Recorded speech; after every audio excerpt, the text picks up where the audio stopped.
Day 3, June 7th, went from Broken Bow, Oklahoma to Liberal, Kansas. So only crossed one state line today, which kind of made me feel like I was slacking a little bit, but it was some 480 some miles. So overall, good day's ride. I thought the highlight was going to be the geography changes, because when you're in when you're in Broken Bow, Oklahoma, it's the eastern hill country of Oklahoma. So it's a little bit hilly, there are trees, it kind of looks like a typical Midwest state. And as you come across the state, the trees get less and less. You go from trees to open area where you have cattle, and then you end up with more open area where you have wheat and straw, a little bit of corn, always cattle. And then by the time you hit the panhandle, though, trees are essentially gone.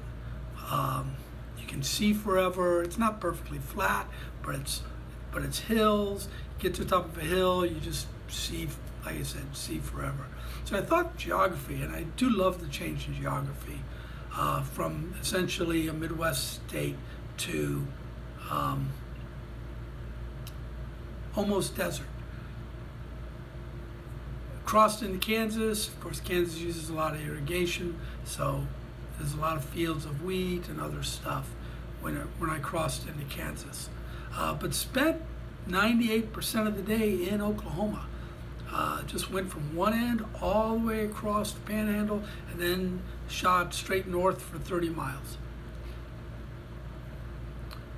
But I had an interesting encounter. I met one of Oklahoma's finest, highway patrolman. He pulled me over.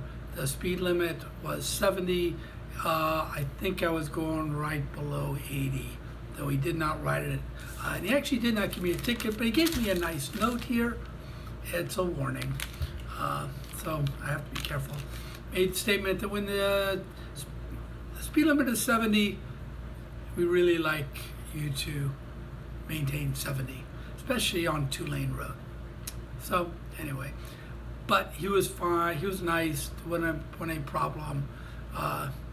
Before I made any movements, I know what to do.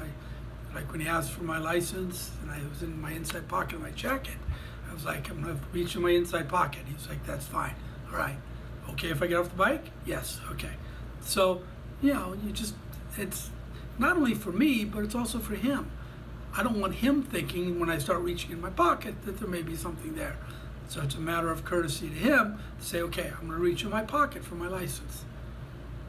But like I said, overall, not a problem, just a warning.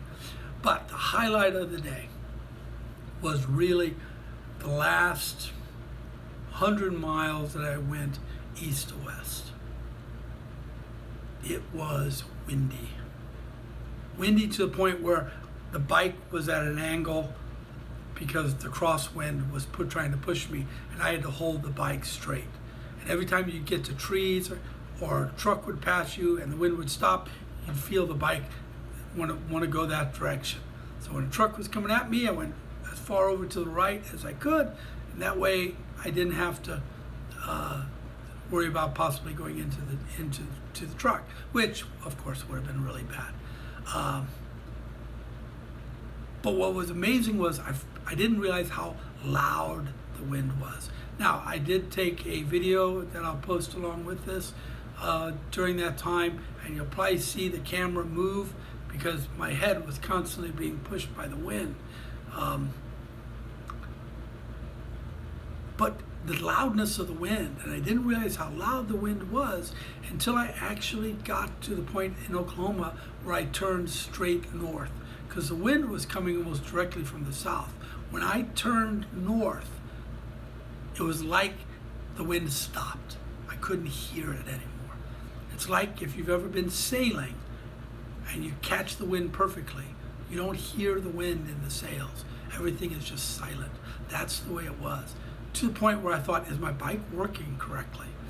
Because the noise was so drastically reduced. But it was, one of those windy days that you get when you cross the plains. You just have to be ready for it.